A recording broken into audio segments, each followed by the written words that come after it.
As the political debate rages, a new insider account of the bloodshed on Manus Island has emerged.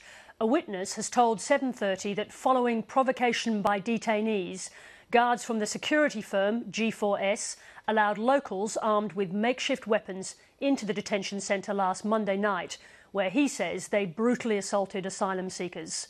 PNG correspondent Liam Cochrane filmed this story on Manus Island, despite efforts by security staff to shut down reporting of events at the centre. This is what the Australian-run detention centre on Manus Island looks like in the wake of last week's trouble. G4S security guards don't allow the media to get anywhere near the facility, but this video was smuggled out. It shows detainees clearing their trashed rooms for repair and eating a meal outside on the ground since the mess hall was damaged in the riot. 2 weeks of peaceful protests erupted on the 16th of February after asylum seekers received news about resettlement. Reports differ on exactly what they were told. Australia's Immigration Department says they were informed PNG was the only option for resettlement. The following night, things got worse. This Papua New Guinean guard is employed by the security firm at the centre, G4S.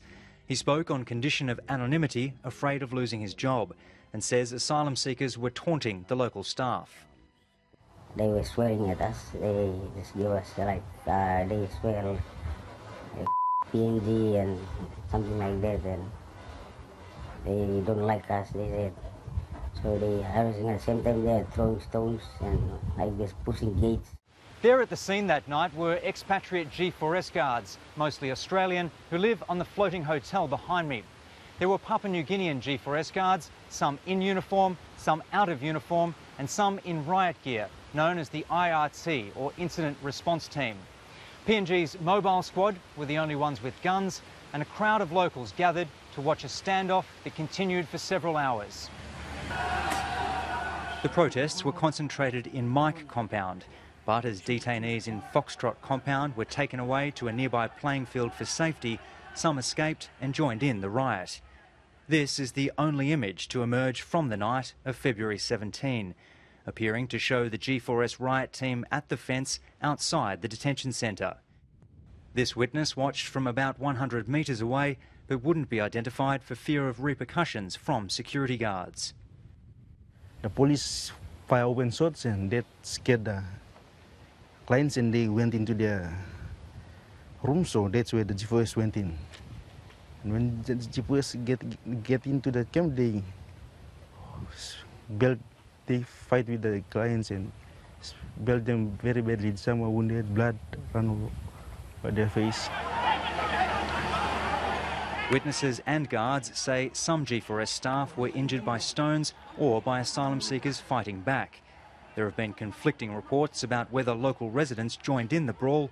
This witness is certain 10 to 15 locals armed with lengths of wood got involved. But the locals went in. And are you sure that they were local residents and not G4S people out of uniform? Yeah, of course, there's some locals. Because the locals came to see what's happening. They're on the road and see what's happening, so when the fence, the gate the G4S guards just break down the fence, they told everybody to go in and stop them and hit them and fight them, so that's where the locals get in. So the G4S guards asked the locals to come inside? Yeah, because the G4S guards want manpower to help them, so they took them inside. The locals helped them. Besides firing the shots, according to this witness, the police mobile squad played a limited role. He claims it was Papua New Guinean G4S guards who did most of the fighting. The police just secured the perimeter of the fence. The G4S, they went in and do the beating and fighting. During the fight, the most security personnel on the ground was only G4S. It was the front line of a battle fought over pride. When they get in, they are so angry. They look like they are in a war or something like that. They are not happy. Their faces are so serious. They take it seriously and they went in and build the lines up. Some asylum seekers who tried to escape the violence by hiding in a gym were dragged out and brutally assaulted. When they went down, some got surrendered. They came after, they just kicked them again. Other guards come again, they left their tent to fight them. The expatriate guards reportedly stayed out of the violence for the most part, trying to calm the situation and overseeing operations. An Australian G4S guard who wouldn't appear on camera because of his contract with the company told the ABC the 23-year-old Iranian man who died, Reza Barati, was hit with lengths of wood, with metal poles taken from beds and had his head or neck stomped. But the ABC cannot verify the accuracy of this information. Following the deadly riot, the protests have stopped and security around the facility tightened. I know it's public, but you have to get a permission from the authority. I know it's Which public. authorities do I need to get? Australian.